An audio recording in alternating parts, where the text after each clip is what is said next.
Cannes has a history of spectacular sessions and speakers, and this year was even bigger and better. A whole lot of celebrities and techies graced the Cannes Lions this time round. Here's a look at some of the best sessions that took the festival by storm.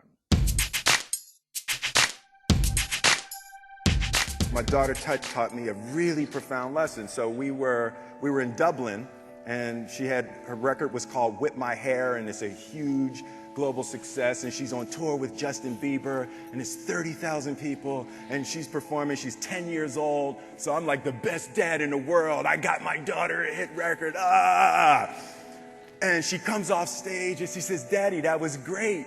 Thank you. I'm ready to go home now." Okay, well, you got 3 weeks left, baby. You can be finished after you finish. She says, "So, Daddy, it doesn't matter that I'm done?" And I say, "Yes, sweetie, it really matters. It matters a lot. Now get some sleep because you got a show tomorrow." So she goes upstairs, she goes to sleep. A regular night, we wake up. The show the next night is in London, and she comes downstairs, and her head is shaved bald. She shaved her head bald while her hit record Whip My Hair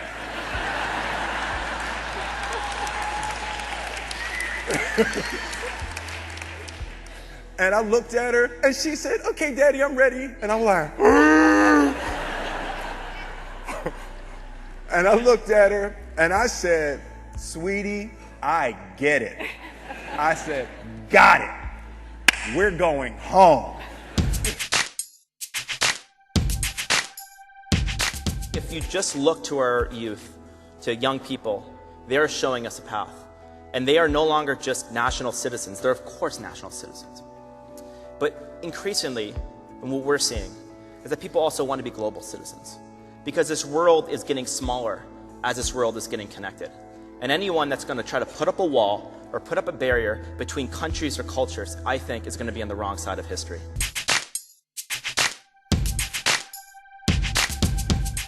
If your house were on fire, what would you grab?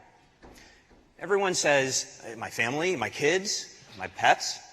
The next object that people list is their photo albums, their photos, with a hard drive with their photos on them. And why is this? It's because you can look at a photo and recreate the experience. In your mind, you can be back in that moment at a beautiful place. You can feel feelings again, pride and joy. You can remember someone you love, who might be far away or who you've lost. Remember that soccer ball camera I was talking about, that kind of memory camera? A few years from now, we'll all have something that looks like that, and we'll take them to special events in our lives, birthday parties, Christmas, things that matter to us. And years later, we'll be able to step back into that memory. And I've actually been doing this myself with a prototype camera we have. And I've captured some celebrations with close friends like this. This is me and my friends at a birthday party. I've recorded simpler things too, little fleeting moments. Sitting with my grandmother in her home, having breakfast with my young son. And now here's the thing, a few years from now, when my grandmother is gone, I'll be able to sit with her.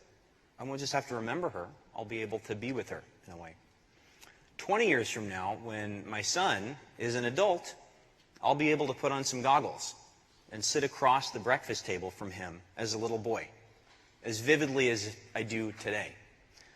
And by the way, he'll be able to put on goggles as an adult and sit across the table from himself as a 3-year-old little boy.